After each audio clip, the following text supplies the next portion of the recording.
It's my great honor to have a chance to share my idea, still in the process of evolving.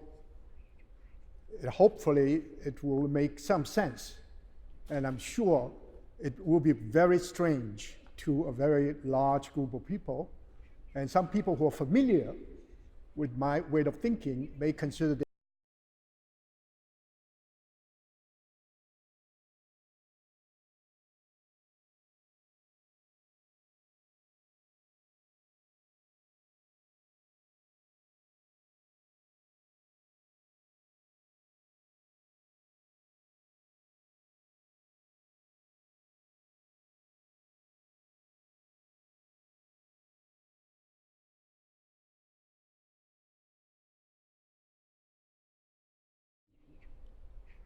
Confucian philosophy takes the concrete living person here and now as its point of departure. One of the most basic Confucian precepts is that learning to be human is to learn to become a person. Becoming a person entails a dynamic process of transformation. A distinctive feature of being human is that despite seeming inevitability of growth, we become persons through learning. We learn to acquaint ourselves with our bodies. Each act of eating, sitting, walking, speaking, or sleeping requires constant learning. Strictly speaking, we do not own our bodies. We become our bodies. Bodies are not givens. They are attainments, indeed amazing achievements. Bodies in all their dimensions, physical, physiological, emotional, psychological, mental, intellectual, and spiritual, define holistically who we are as lived concreteness. We can imagine a concrete person because we have encountered so many of them, from the closest kin to casual acquaintances. But here and now refer to the spatial and temporal reality that we must acknowledge, for it is not an imagined possibility, but a presence. How do we deal with a concrete living person here and now? This is tantamount to our way of being aware of our own existence. Surely, I can imagine that the concrete living person here and now is someone else, but most likely I recognize that is myself. Others may be aware of my presence occasionally, but I alone, by choice, am always conscious of my presence here and now. The purpose of stating that Confucian philosophy takes the concrete living person here and now as its point of departure is to underscore the importance of self-awareness. However, if we believe that Confucius' real concern is what sort of human beings we ought to become so we can be useful to society, indeed, social harmony depends upon the persons that we are all learned to become. Real human beings are those humans who have learned to become socially desirable and necessary. We may come up with a significantly different understanding of the Confucian project. Namely, human beings are relational, situated, contextualized, and functionally differentiated. Through learning, we assume different social roles. If we play our roles adequately, effectively, and proficiently, we will all contribute to the public good, and hence the well-being of society. On this view, the idea of the concrete living person here and now, focusing on the centrality of self-awareness, seems too self-centered. It has the tendency to slip into an individualistic trap. A person may become isolated, alienated from the others, and confined to the domain of a privatized ego. The overtly psychological reading of the Confucian heart and mind, as in the case of Mencius, may have departed from the more balanced Confucian approach to human flourishing. The quest for the inner self at the expense of social engagement is an unfortunate outcome. According to this line of thinking, Xunzi's insistence upon the discipline of external constraints through ritual and law is an appropriate corrective. I'm not going to burden you with the diverging trends of self-cultivation thought in Confucian tradition. My option to follow Mencius' articulation of the essential difference between human nature and animal nature in general is to establish a solid basis for the primacy of self-awareness. I fully acknowledge that there is rich resource in Xunzi's conception of the mind, and that his admonition on learning is shared by Mencius. Xunzi's theory on human nature is on the surface in conflict with Mencius' broad vision that moral feelings are innate, but there are many points of convergence between the two positions. Mencius and Xunzi both had faith in the perfectibility of human nature, the transformative power of learning, the efficacy of self-cultivation, the tradition of the sages, the good governance through ritual propriety. They both believe that human beings are never static structures, but always dynamic and creative processes of becoming. Why the insistence on self-awareness as a point of departure then? We can certainly come up with the coherent view that other regard takes precedence over self-regard. It is because we are aware of others that we become aware of ourselves. Without acknowledging the existence of others, I may not be aware that I exist at all. It is conceivable that my relationship to the others is prior to my self-awareness. There are numerous examples in the Confucian tradition that we can cite to support this view. The value of filial piety, the obligation of the child to the parent, is central to humanity, precisely because the love that flows from the parent to the child is natural. We learn the value of reciprocity through learning to acknowledge our indebtedness. As we grow up, we are increasingly aware how much other regarding thought and action we ought to have cultivated to show our gratitude. And suddenly, for some of us, it is too late. A person is a center of relationships. It's not possible to conceive of a center as totally isolated from its relationships. They give color, sound, sight, and texture to that center as a concrete living person. The lived concreteness of a person, necessarily unique, involves ethnicity, gender, language, age, place of birth, social class, and faith, not to mention personality traits. Each of them symbolizes an extensive social network encompassing thousands and thousands of people. Each one of them is meaningful to me in varying degrees of intensity based on circumstances. Self-awareness does not mean to suggest that we are aware of all these distinctive features as we evolve around all our relationships. Rather, it enables us to remain centered without falling into the disarray of total disintegration and fragmentation. It gives us a sense of direction, a point of orientation. It is a compass that helps us to navigate on troubled waters.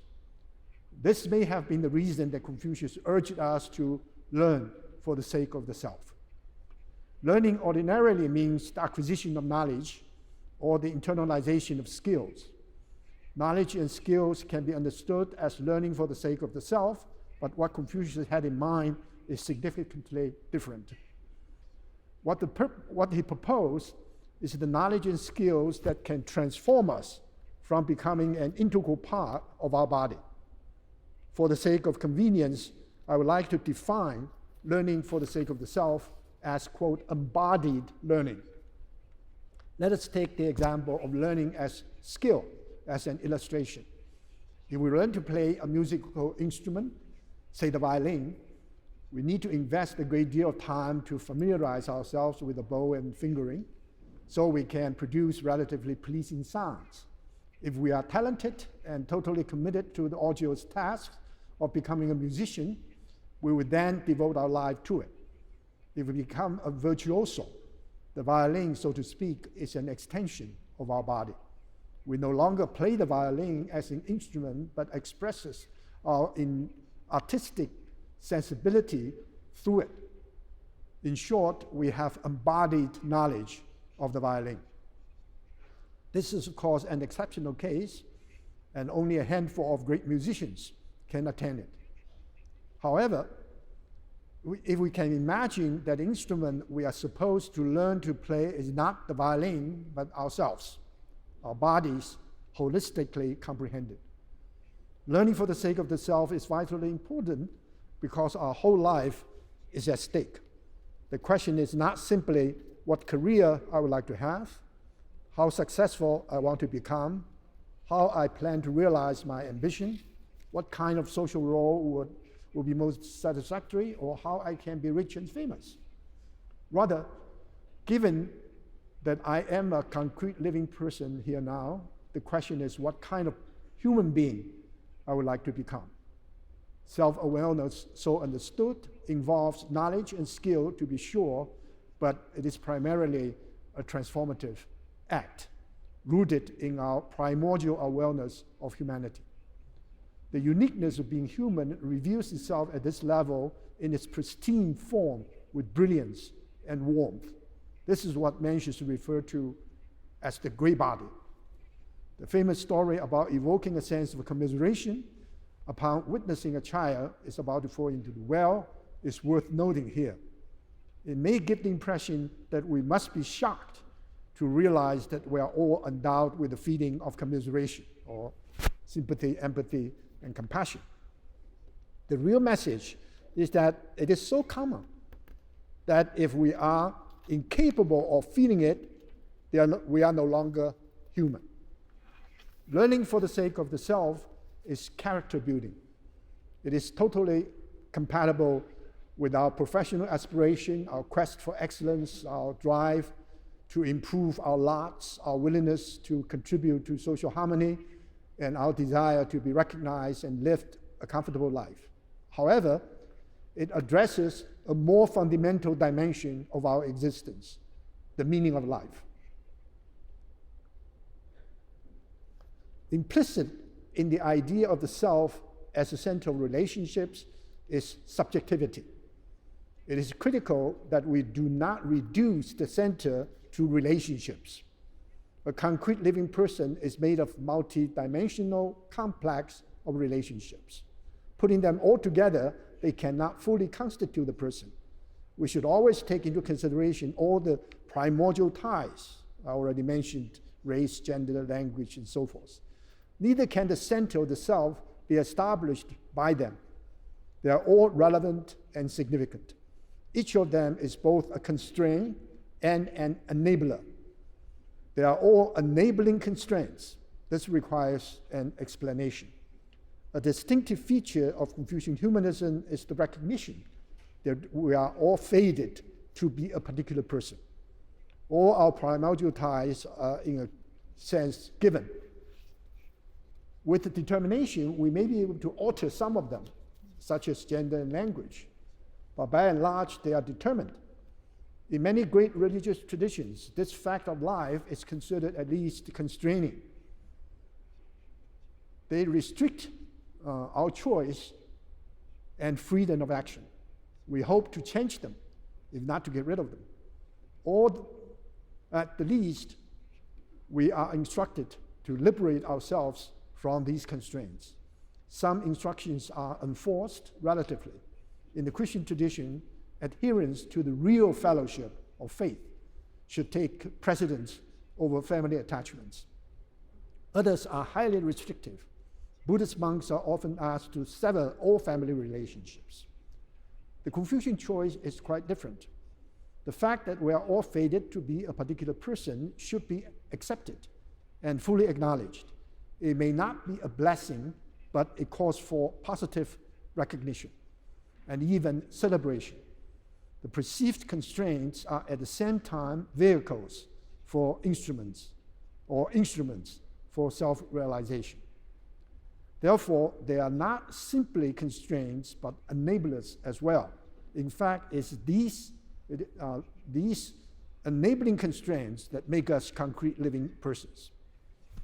Confucian self-cultivation is a matter of substantially transforming constraints into enablers through personal effort. I published a few essays exploring the epistemological, ethical, aesthetic, and religious implications of self-cultivation as a mode of knowing. I coined a Chinese term to convey this widely used and yet rarely analyzed idea in traditional Chinese culture. 体知, 身体的体, 知道的知, embodied knowing. It is neither knowing that nor knowing how, but a third type of knowing which is necessarily a transformative act. Put figuratively, this knowing involves not only the brain and mind, but also the body in a holistic, integrated sense. Bodily engagement as well as the cognitive function of the mind and an affective response of the heart is required. Among the sports, Confucius singled out archery as an example.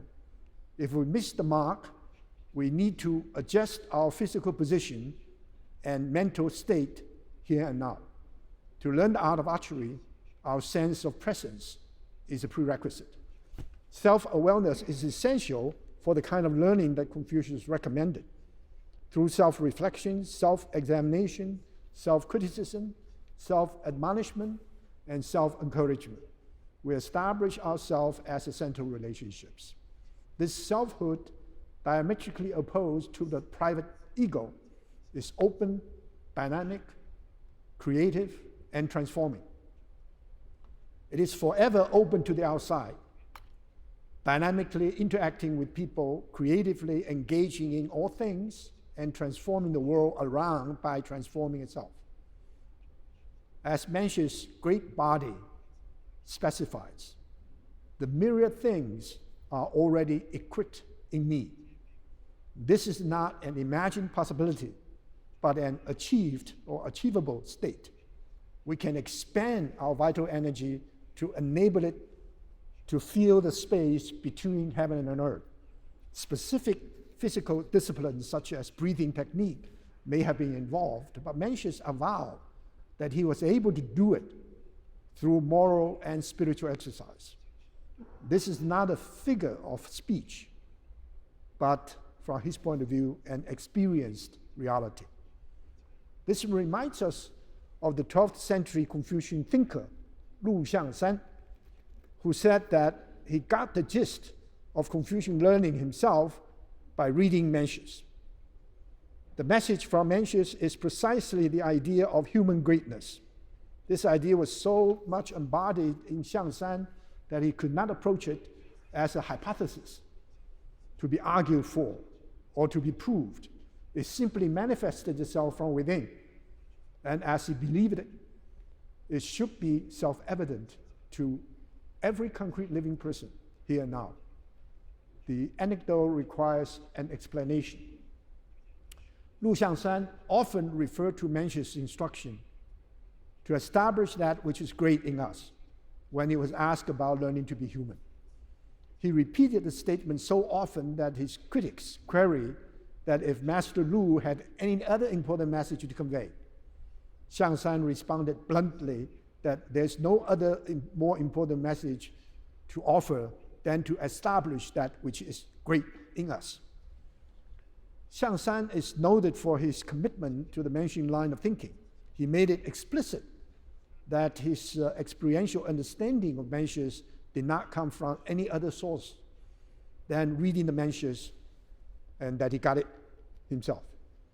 To him, reading Mencius is not to read an ancient text to understand through interpretation the textual meaning what the master meant to say.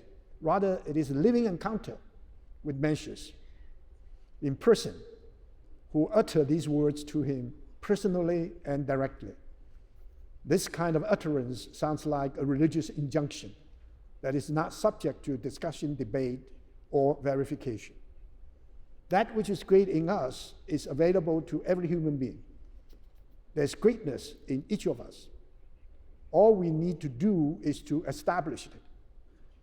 There is no other condition than our willingness to do so. No external forces whatsoever, political, social, or culture, can prevent us from establishing that which is great in us. Nor can we rely on anything else to establish the greatness in us. Underlying this assertion is the conviction that each one of us, not just the human species in its entirety, is great. The first order of business for every concrete living person is to establish that which is already in us. In other words, learning to be human is to realize the greatness within by establishing it ourselves. It seems on the surface that the injunction is not a factual statement nor a proposition, but an encouragement.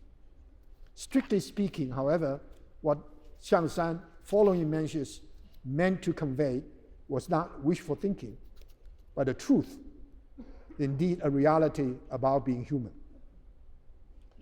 The Confucian tradition that Xiangshan advocated is widely known as the Xinxue, learning of the heart.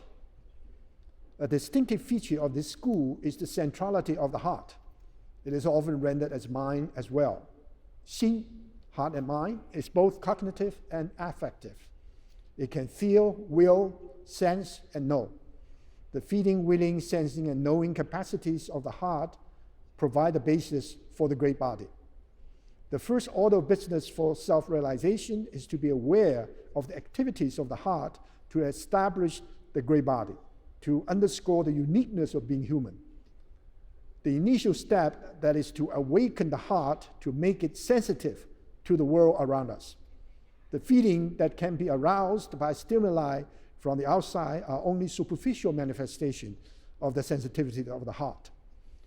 Xiangshan's learning of the heart is to have access to the original heart, 本心, underlying the great body. Strictly speaking, the original heart defines what human nature really is. Human nature, in turn, expresses itself through the vitality and dynamism of the original heart. It is not only an idea, but an activity. It feels, wills, senses, and knows in connection with an ever-expanding network of relationships. It is relational, and its potential for connectivity is unlimited. But there is always a core, a center that cannot be reduced to its connections, no matter how extensive they are. The original heart, as the core of humanity, is the culmination of the evolutionary process. It is not a static structure, but a continuously becoming activity. In this sense, human beings should not be conceived as being, but becoming. Human beings as becoming are ceaselessly evolving. This has cosmological as well as anthropological significance. Implicit in this reasoning is the ontological vision of the continuity of being. In this vision, the human relates to all modalities of being, minerals, plants, and animals. If we probe deeply to find some linkages, we are part of a continuum. Yet the uniqueness of being human is qualitatively different from all other modalities of being. The defining human characteristics are not reducible to any of the properties that have become constitutive parts of the human condition. This evolutionary perspective is widely shared in Chinese philosophy. An obvious example is found in Xunzi. I quote, "Water and fire have qi, but are without life. Grasses and trees have life, but are without awareness. Birds and beasts have awareness, but are without yi. Humans have qi and life and awareness, and moreover, they have yi," end of quote. This idea of the human is the combination of rootedness and emergence. The distinctiveness of the human is based on a paradox. It is an integral part of the same process that enables water, fire, grass, plants, and animals to come into being. Yet, as an emerging property, the human is unique. It is not reducible to its constitutive parts. This, of course, is true with life and consciousness. Earlier I called it awareness. We cannot adequately understand an emerging property by reducing it to the genetic forces that have made it possible. This is not to deny that structurally it is always intertwined with all the elements that contribute to this form of this existence. In the evolution, so to speak, nothing is lost. The cumulative process that eventually enables the human to emerge is holistic, dynamic, and continuum. In this sense, the continuity of being does not mean a linear progression, but a process of transformation with increasing velocity of coordination, collaboration, and complexification. I will argue that in a subtle way, it is not incompatible with some versions of creationism. The vital energy, qi, that is present at all levels of the evolutionary process is spiritual as well as material. The spirit and matter dichotomy is not applicable here, but by implication, spirituality is embedded in the life world. It is not defined exclusively by reference to the transcendent, let alone radical transcendence. It does, however, involve a transcendental dimension. The sharp contrast between the secular and sacred does not exist. Herbert Fingeret's characterization of Confucius, the secular as sacred, is suggestive, but the dichotomy is problematical. Indeed, all exclusive dichotomies, such as body, mind, mental, physical, flesh, soul, are alien to the Confucian holistic thinking. Take the example of yin-yang. They are different, conflictual, and sometimes tension-ridden. But in principle and in practice, they are complementary. More significantly, they are coexistent and mutually infiltrating. There's no yang without yin and no yin without yang. There's always yang in the yin of the yang, and so forth. This enables the Confucian to see unity in contradiction and to experience the world as both material and spiritual.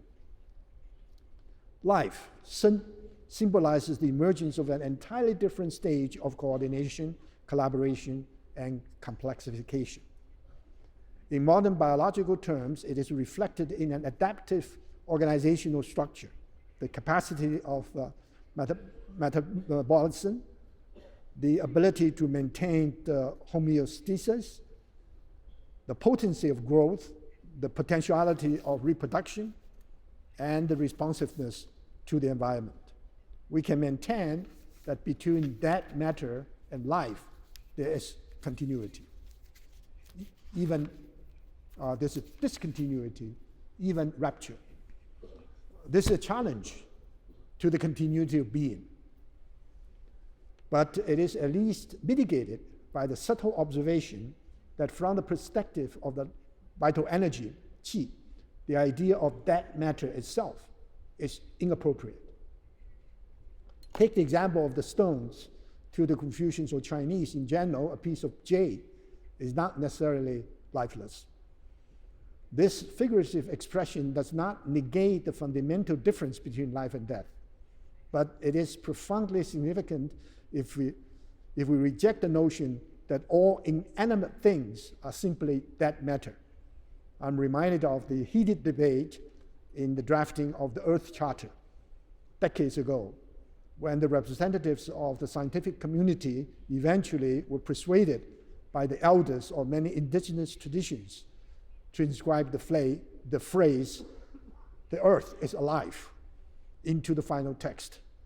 In other words, even so-called that matter is not merely materiality devoid of any spirituality. The issue of zhi, consciousness and feeling and awareness, is much more intriguing. There's virtual agreement that animals have feelings. Whether or not they have consciousness is controversial. Some animal lovers believe that they, particularly dogs and horses, do. A few veterinarians insisted they also have self-consciousness. Xunzi uses the term yi, rightness, to differentiate humans from other animals. He underscores the cognitive function of the mind, especially its ability to analyze and differentiate as the basis for building stable social organizations. In this lecture, I follow Mensch's line of thinking or inquiry. He makes it explicit that the difference between human nature and animal nature is slight. For example, like animals, the desire for food and sex, survival or reproduction, is inevitably human nature. The uniqueness of being human lies in a totally different magnitude. He does not want us to forget that human beings are animals. His strategy is to build the case on the slight difference. We can say that the slight difference is that human beings are the kind of animal that is capable of self-consciousness of a particular kind. Despite the necessity of food and sex, which are prerequisites for our physical existence, the small body, self-consciousness enables us to realize the full orientation, the full potentiality of humanity, the great body. From the perspective of the continuity of being, the emergences of life and consciousness indicate the trajectory of the advance of the human. One can well imagine that human beings are interconnected not only with the human world, but with all members of the animal kingdom, the life world, the earth, and beyond. This connectedness enables the human to develop a vision of wholeness or holism. There's nothing in the cosmos that is totally irrelevant to the feeding capacity of the heart. Neither a distant star nor a blade of grass, not to mention human affairs, is outside the scope of the sensitivity of the heart. In principle and in practice, its capacity for responding to all things is unlimited. It is not the result of wild imagination, but of immediate recognition that Mencius asserts that all the 10,000 things are there in me.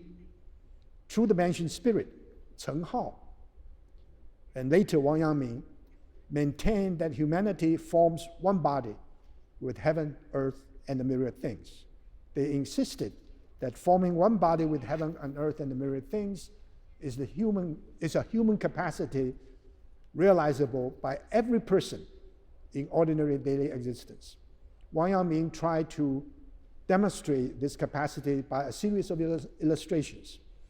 Our reactions to a child about to fall into a well, animals trembling with fear before they are slaughtered, trees cut down, and mountains denuded, may vary in emotional intensity in evoking our responses, but they all, in diverse ways, affect us. We are consciously or unconsciously connected to family, community, nation, nature, and the cosmos.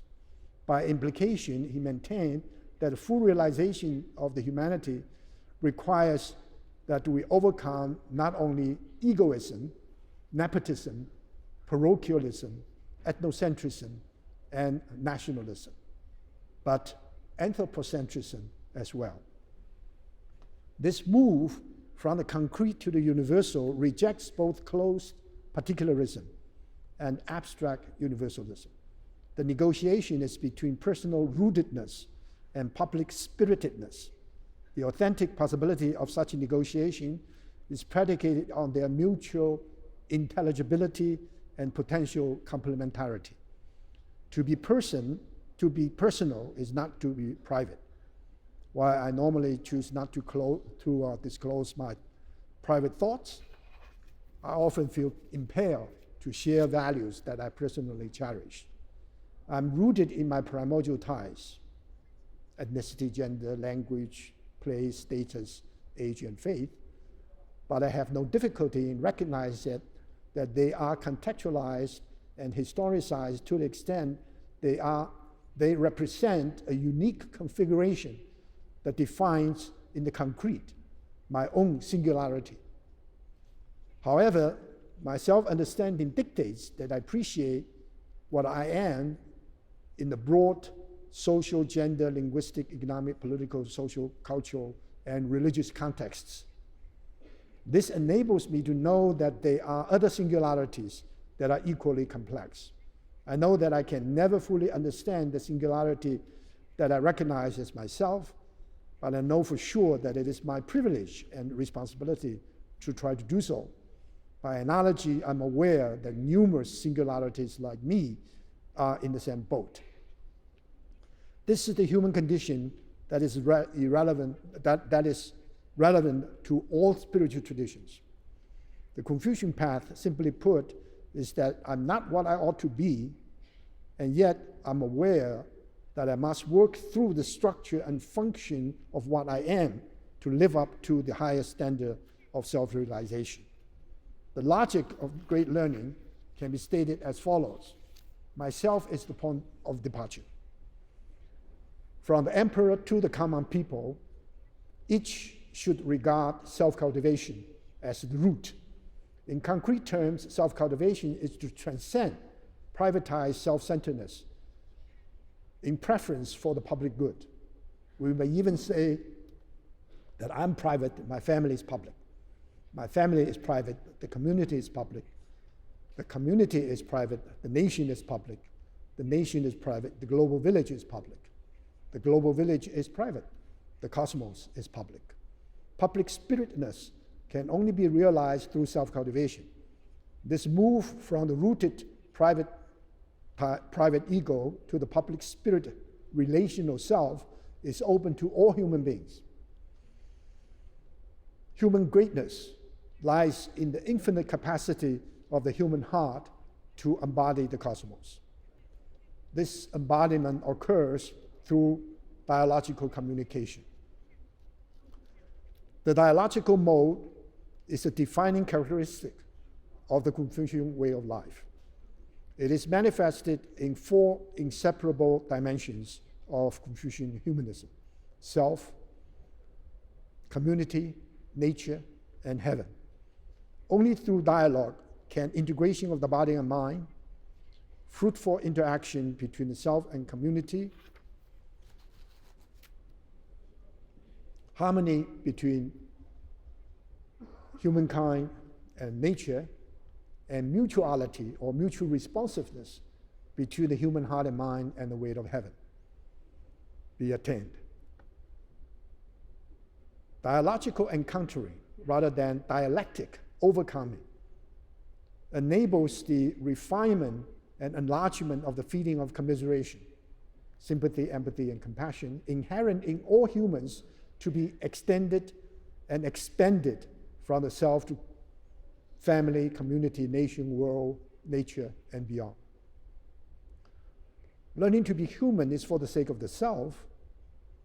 The dignity, independence, and autonomy of the self are cherished values. Self-knowledge is necessary for political responsibility, social engagement, and cultural sensitivity. Confucius' disciple, Zhenzi, remarked that an educated person must be broad-minded and resolute, for the burden is heavy and the road is long. He carries humanity as his personal task. How can we say that the burden is not heavy? He ends his journey only with death. How can we say that the road is not long? Mencius used the metaphor of digging a well to convey this sense of precedence of the desire to establish a relationship in one's own terms. The idea of digging a well is getting it oneself as a proper way of learning.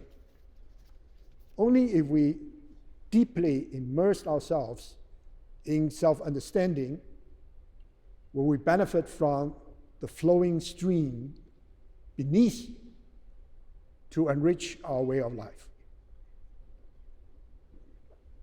The ability to accumulate rich poetic, political, social, historical, and metaphysical resources within us is the precondition for embodying an ever-expanding network of relationships without. Since the Confucian self is never an isolated individual but a dynamic center of relationships, it cannot but interact with other centers through dialogue. The recognition and respect for the other is a point of departure for entering a fruitful relationship. All 5 basic relationships are reciprocal. The father is compassionate and the son is filial. The ruler is benevolent, the minister is loyal. The older brother is friendly, the younger brother is respectful. Trust among friends and division of labor between husband and wife. The spirit of reciprocity pervades all relationships. The golden rule stated in the negative, do not do unto others what you would not want others to do unto you, is based on the self-awareness that the integrity of the other takes precedence over the desire to establish a relationship in one's own term. The passive injunction must be augmented by a positive charge. In order to establish myself, I must help others to establish themselves. In order to enlarge myself, I must help others to enlarge themselves. This dialogical mode is applied to nature and heaven as well. In the spirit of dialogue, nature is in Thomas Berry's felicitous expression of nature is a communion of subjects rather than a collection of objects. Nature so conceived is the Mother Earth, enabling us to survive, grow, and flourish. Similarly, our relationship to heaven is based on mutual responsiveness. In the Confucian perception, heaven is omnipresent and omniscient, but not omnipotent. It may have created all things, but it relies upon human participation to complete the magnificent work. Humans are supposed to appreciate all that the cosmic flow has engendered and to create a peaceful and harmonious abode for themselves and their environment. The dictum that heaven engenders and humans complete suggests that human beings, as heaven's partners, are co-creators of their universe. By implication, they are also powerful destroyers. An old Chinese proverb says, humans can survive all disasters except man-made catastrophes. The Han Confucian thinker Dong Zhongshu identified 3 great roots. Heaven is the root of creativity. Earth is the root of nourishment. And humanity is the root of completion. Zhang Zai's Western inscription, a foundational text in Neo-Confucianism, begins with a similar idea. I quote, "Heaven is my father, and earth is my mother. Even such a tiny creature existence as I finds an intimate niche in their midst. That which fills the universe I take as my body, and that which directs the universe I take as my nature. All people are my brothers and sisters, and all things are my companions." End of quote. We learn to return to our human nature by discovering our interconnectedness with heaven, earth, and the myriad things. We also learn that our great body is great because of its capacity for this kind of interconnectedness. Mencius maintained that if we fully realize our own hearts and minds, we will know our nature. Through knowing our nature, we will know heaven. He further contended that if we reflected upon ourselves and realized that we are sincere, we are true and authentic to humanity, this is the greatest joy in life. In short, he simply expounded the anthropocosmic vision in Zhongyong, the doctrine of Ming, which now we know from archaeological finding it predated Mencius. I quote, "Only those who are the most sincere, true, or authentic can realize their own nature. If they can realize their own nature, they can realize the nature of things, of others. If they can realize the nature of others, they can realize the nature of things. If they can realize the nature of things, they can take part in the transforming and nourishing process of heaven and earth. If they can take part in the transforming and nourishing process of heaven and earth, they can form a trinity with heaven and earth. Heaven, human, earth. End of quote. This is the reason that Confucius stated that humanity can make the way great. The way cannot make the human great. This be construed as a kind of anthropocentric assertion about human hubris. What Confucius believed in is human potential, promise, and responsibility. A salient feature of Confucian humanism, unlike the secular anthropocentric rational humanism of the Enlightenment, is its necessary connection with heaven and nature. Humanism, as Confucius would have it, is neither despirited nor denatured. It is, in theory and practice, rooted in the spiritual realm and grounded in the natural world. Our innate sense of being connected in a sympathetic resonance with heaven, earth, and mirror things may very well be the deepest and commonest source for human greatness. The faith in the continuity, indeed the consanguinity of all modalities of being as an integral part of the human is not only anthropological but cosmological. It has the great ecological implication of making the earth our proper home. The continuity of being in a deeper sense is not merely a horizontal idea. The emergences of life and consciousness, strictly speaking, are not raptures, but they strongly indicate profound transformations evoking a sense of transcendence, at least self-transcendence.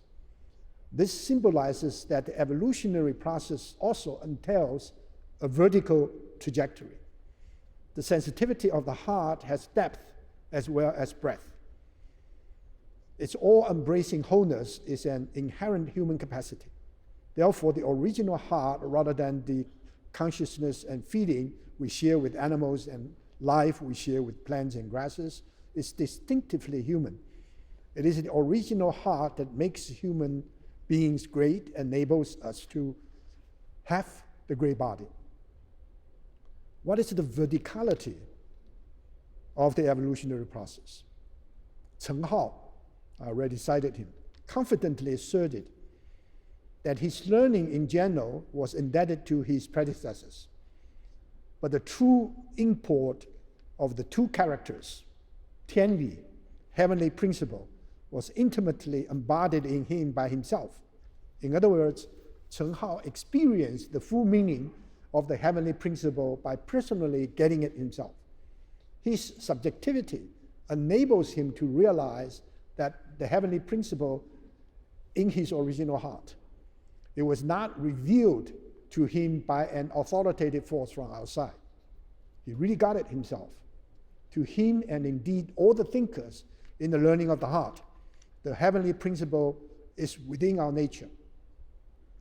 This is in perfect accord with the opening statement of the doctrine of the wing, I already cited. Human nature is endowed by heaven.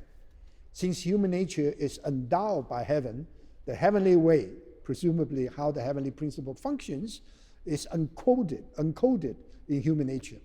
Heaven makes humans human, but humanity ought to be responsive to heaven as well. Having our nature conferred by heaven, it is our obligation to enlarge it. This implies that humans have the capacity and responsibility to bring the way to fruition in the world. The highest manifestation of humanity is cosmological as well as anthropological. In short, it is anthropocosmic, predicated on a holistic and integrated humanism with a very profound reverence for heaven. In the Book of Change, the cosmos is always a dynamic process generating new realities by creatively transforming the existing order. The message is, for us, is that we ought to emulate this heavenly vitality by a continuous effort of self-strengthening. Our reverence for heaven is not a worship of a holy other. It's not worship and authority totally beyond our comprehension, but to express a deep sense of awe for the source of life and creativity in itself. The uniqueness of being human is our inner ability to learn to become worthy partners of the cosmic process. This is predicated on the assumption that we are empowered to comprehend heaven through our self-knowledge. As Mencius avowed, if we can realize the full measure of our heart, we can know our nature. If we know our nature, we know heaven. Understandably, the highest manifestation of self-realization is the unity of heaven and humanity. Yet, we must acknowledge the asymmetry in the heaven-human relationship. Although heaven is creativity in itself, human beings learn to be creative through personal effort. Heaven's genuineness is naturally brilliant, whereas human beings struggle to become true to themselves by means of self-knowledge and wisdom. But as co-creators, human beings can carry the way in the world on behalf of heaven. They are obligated by their own nature to realize the way in their life world. In so doing, the way is no longer out there as mere transcendence with no intimate relationship to human existence here now. Rather, it is embodied in the common experience of everyday life, making ordinary people, without necessarily being aware of its far-reaching implications, personally connected with heaven. There's transcendent dimension of heaven beyond human comprehension. But heaven is also immanent in human nature. Mencius articulate this insight. Our body and complexion are given to us by heaven. Only a sage can give his body completion. Thus, the way to sagehood is a process of authenticating our body, our mind, our soul, our spirit, are all embodied in the deep structure of ourselves. They are refined manifestations of selfhood because they radiate from the core of our nature, which is inherent in our body. In other words, the human body is a microcosm of the cosmos. Through the cultivation of the heart, the body can open itself to the world and the entire cosmos. This is succinctly captured by Wang Yangming in his brilliant comprehension of Mencius' idea of 良知, primordial awareness.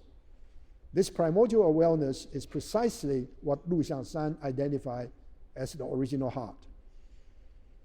They all took it for granted that it is the greatness of being human and the potential expansiveness of human nature. To the learners of the heart, primordial awareness is embodied knowledge. It is both cognition and affection. It is feeding with intrinsic reasonableness. It is knowing that entails a transformative act. The activity involves three trajectories. It purifies the quality of the body. It affects the world, and it fulfills the heavenly decree. The self-discovery and self-conscious activation of primordial awareness calls for joy and celebration. All humans at the moment exhibit sageliness. To say that people in the streets are all sages, as several of Wang Yangming's followers were fond of saying, is an encouragement. We should all learn to emulate the sages.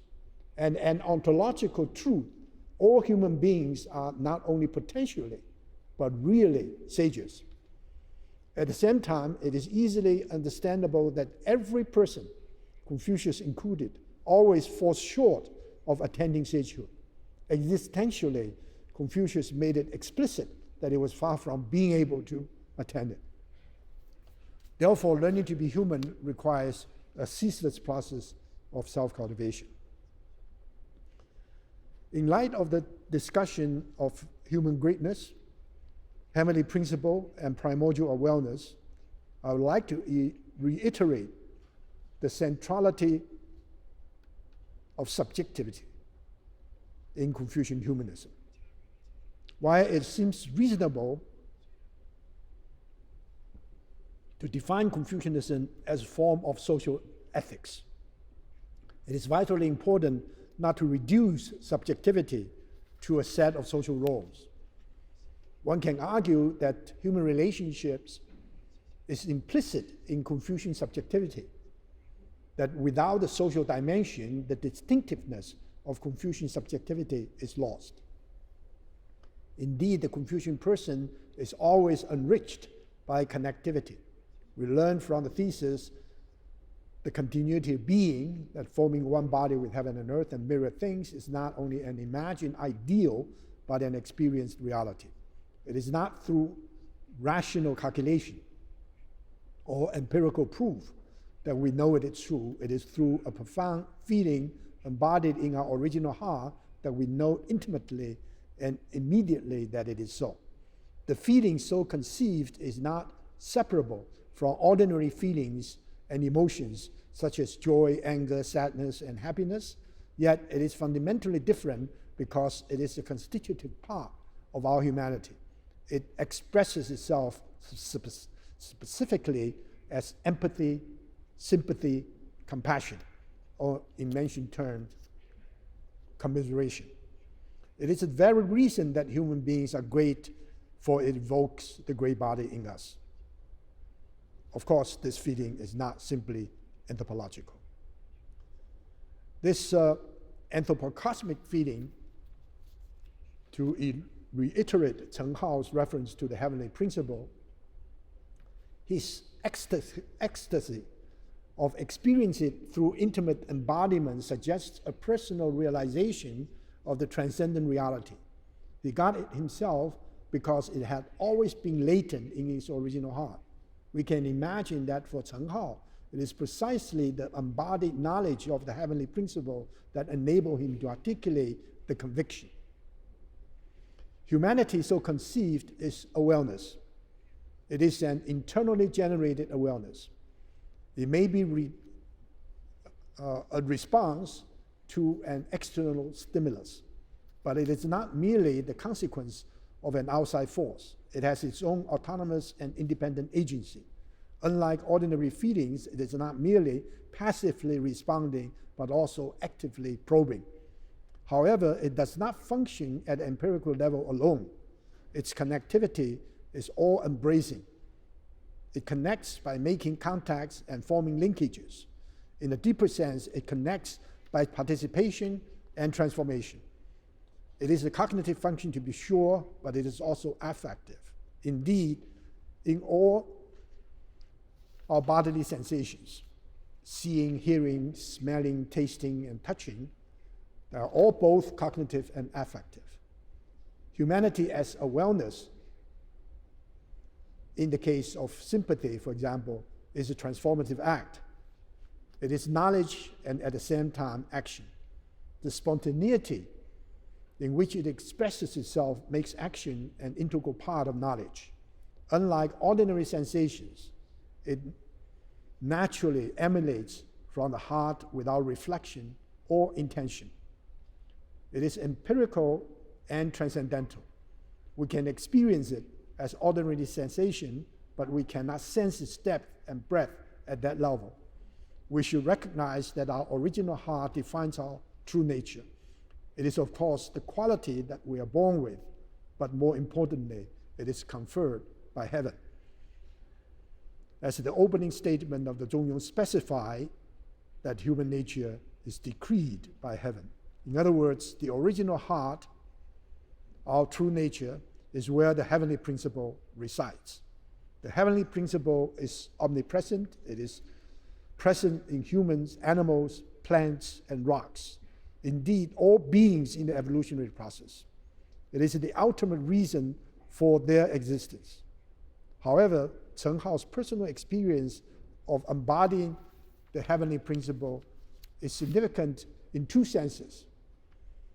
It is a vision of humanity that it is a confirmation of subjectivity. Humanity, as Chen Hao envisioned it, is not merely an idea, but an activity, dynamic, transformative, and productive. It is how the heavenly principle functions in human life. Its dynamism is ceaseless. It is always in the process of becoming. It displays tremendous transformative potency, like the power of growth in nature. It produces and reproduces with inexhaustible inner strength. As an activity, humanity expresses itself in feelings, especially sympathy, empathy, and compassion, and of course, commiseration. In short, a feeling of love. There are several attempts to define more precisely the meaning of love in this connection. A prevalent position is to love people or to love others. The etymology of Ren, Professor Hans Link talked about it yesterday, humanity containing the graph of two, certainly lends strong support to this reading. The eminent Berkeley sinologist Peter Buber strongly argues that the proper translation of Ren should be co-humanity. However, I prefer the rendering of Ren in the recently discovered bamboo strips from Godian, body on top and heart below, indicating the inseparability of body and heart. I do not wish to enter an elaborate philological debate here. Suffice it now to point out that the two different readings have profound philosophical implications. If Ren is rendered as co-humanity, human relatedness is a constitutive element, and sociality is an integral part of humanity. If humanity is made of body and heart, we can well conceive of it as individuality. Indeed, singularity. According to this reading, the primacy of love can very well be self-love, which may serve as the basis for making others love me and loving others. This actually is precisely in order of priority Confucius preferred, as cited by Xunzi. Self-love takes precedence over loving others, which takes precedence over making others love me. What is wrong with defining humanity in social terms alone? I can appreciate the effort to define humanity in social terms, but the danger of defining humanity exclusively in social terms is to miss an essential feature of the Confucian project of learning to be human. Let me continue with this discussion on love. Confucian humanity expresses itself in differentiated rather than undifferentiated love. In family ethics, the practice of humanity must begin from parents and expand outward. This is true with sympathy, empathy, and compassion. The sequence is not arbitrary, but the pattern is established as a practical guide. The parent-child relationship is often cited to show the centrality of the family in Confucian ethics. Filial love is the first step in cultivating it. By emphasizing family relations, the rectification of names dictates, let fathers be fathers and let sons be sons. In concrete terms, the teaching of filial piety is to instruct the son to behave as son towards his father. This requires that the son is aware of his role as a son. This awareness precedes the son's ability to perform his role properly. If he is willing to obey his father or to submit himself passively to the orders of the father without being critically aware of what a proper father-son relationship ought to be, he has already abandoned his responsibility as a son. Therefore, Confucius was furious when Zhenzi asked him, how about following the orders of the father? Confucius stated that the Son of Heaven is surrounded with 7 senses, a law with 5, and a sub-law with 3. Their sole responsibility is to remonstrate with their rulers. If the son does not remonstrate with the father, he is abdicating his duty as a son. This is tantamount to setting a trap for his father to fall into the unfatherly behavior. Obeying the father blindly is diametrically opposed to filial love. Underlying the reasoning is that the son's self-cultivation demands that he is aware of his obligation to see to it that his father behaves in a fatherly way. The father-son relationship is mutually beneficial. The centrality of self-awareness is obvious. Humanity is also communication. I've already mentioned that humanity's connectivity is positive engagement and active transformation. It communicates not as an outside observer, but as an inside participant. Implicit in subjectivity is also intersubjectivity or intrasubjectivity. The recognition of the other is not an imposition of my selfhood on the other, nor is it an appropriation of the other into my selfhood. The other is not only tolerated or recognized, but also respected. The integrity of the other cannot be compromised, even if I strongly believe what I do is for his benefit or her benefit. I need to first understand his or her wishes as a precondition to persuade him or her to follow my way. I do not prematurely do to him or her what I hope that he or she will do to me. It is after I have fully appreciated his or her situation that I begin to interact with him or her positively. This may sound therapeutic in a doctor-patient relationship, but the ethical reason is considerableness. The golden rule stated in the negative precedes the active charge, doing unto others what you want others to do unto you. Observing the rule, do not do unto others what you would not want others to do unto you, may avoid unnecessary clash of faiths. Interfaith dialogue challenges conversion as the only purpose of missionary work. This does not mean that one is no longer obligated to share the good news. It merely recommends more expedient way or skillful means to convey the message. The crucial point is that the interest of the other is already in my self-awareness. Humanity as awareness assumes a transcendent significance. Since we are inseparable and holistically interconnected with all things, we find a common source. It is not the objective reality of the common source alone, but the human awareness and capacity of participating in it that enable us to assert greatness of human beings. Subjectivity is critical in this connection. No relationship can generate the light and warmth of self-awareness.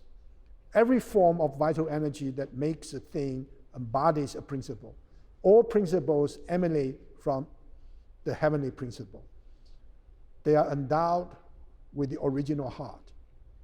It is in perfect accord with the Mensch's claim that all myriad things are equipped in me.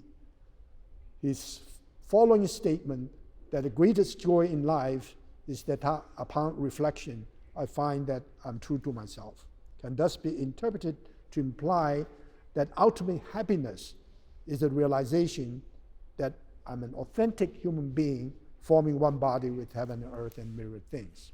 We should act that there is subtlety in this seemingly thorough monism, namely oneness of principle and multiplicity of its manifestation. For example, humanity as universal love should be encouraged, but the actual practice actually practice differentiated love because it's practicality. Beginning with the closest kin and extending outward is an appropriate method of realizing in humanity, in family, community, nation, and beyond. From the perspective of spiritual humanism, each human being as endowed by the heavenly decree, is intrinsically free, equal, and valuable to realize that which is creating us. Our dignity is guaranteed by our subjectivity. It is our noble mission to cherish our individuality or singularity. No outside authority should or can take the original heart, heavenly principle, or primordial awareness from us. To quote, the authority of the commander of the three armies can be taken away, but the will of a commoner cannot be taken away. An equally crucial premise in spiritual humanism is sanctity of the earth. Our universe is saturated with intrinsic value and numinous beauty. This reality cannot be proved by empirical data, nor can it be grasped by deductive logic or reductive logic from natural sciences, such as neurobiology. Rather, it is a commitment, indeed a faith, which may or may not be theistic.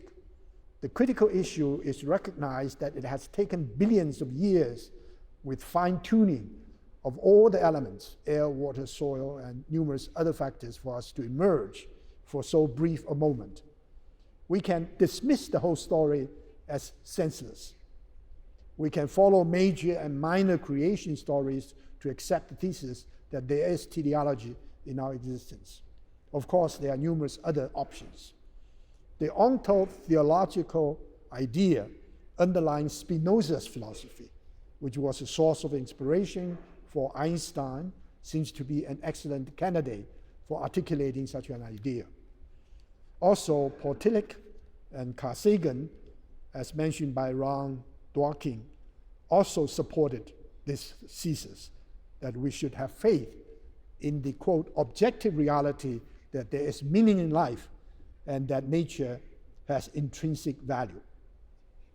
However, I do not accept his outright rejection of materialism and naturalism, and I am strongly opposed to his anti-theistic position. I agreed with Ron Osborne that the ontotheology, as Dworkin talked about, lacks deeply humanizing community or life-sustaining joy, even though it has decorum and dignity. The grammar of theism strikes a sympathetic resonance in spiritual humanism. Sacred places, cathedrals, churches, temples, mosques, synagogues, hymns, songs, prayers, dances, festivals are beyond pretensions to scientific, philosophical, or theological control. All three great theistic religions have spiritual resources and intellectual depth to inspire us to sing songs of hope and express our gratitude to divine love. They have made profound contributions to human religiosity. Nevertheless, spiritual humanism may be theistic or pantheistic, and it embraces atheism and a variety of vitalism characteristic of most indigenous traditions as well. It differs from monotheistic religions in several essential ways. It takes the sanctity of the earth for granted. It subscribes to the idea of the continuity of being. By implication, it does not believe in radical transcendence, such as the holy other, which alone is the numinous in Rudolf Otto's sense. To quote Fingeret's felicitous phrase again, the secular are sacred.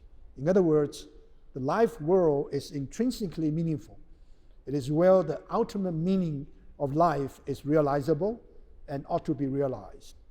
To a spiritual humanist, we are rooted in earth and community, especially the family. Our body is the proper home for our mind, soul, and spirit. We learn to be fully human through earth, community, and body. Our spiritual transformation is not a departure from where we are, but a journey to the interiority of our being.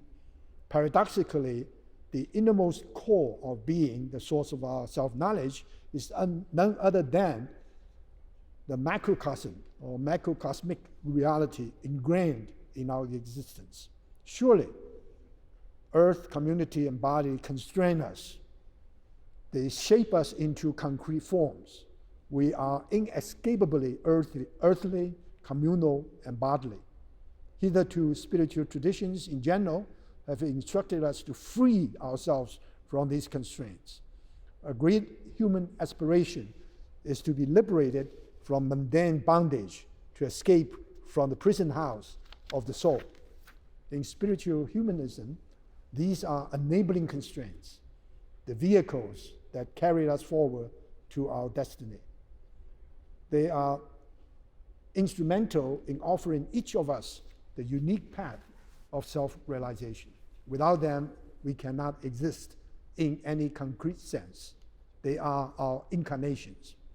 A human being so conceived is not a creature, but an active agent in the cosmic transformation as an observer, participant, indeed co-creator. Even though they may be a creator, the creativity since the Big Bang has never been lost, but accumulated in every segment of the evolutionary story: sun, earth, life, animal, and human. We are the inheritors of this cosmic energy. We are charged with the responsibility to see to it that what has been endowed in our nature continues to give generative power to new realities and life forms. Spiritual humanism believed that human life has transcendent meaning, that there is always mystery to be comprehended, and that theism, as well as other manifestations of human religiosity, teach us to rise above secularism. We are finite beings, but in our finitude, there is a constant presence of infinite divinity. Spiritual humanism is a faith in humanity. The task of learning to be fully human is to form one body with heaven, earth, and mirror things, for there's intrinsic unity between immanence and transcendence. Thank you for your patience.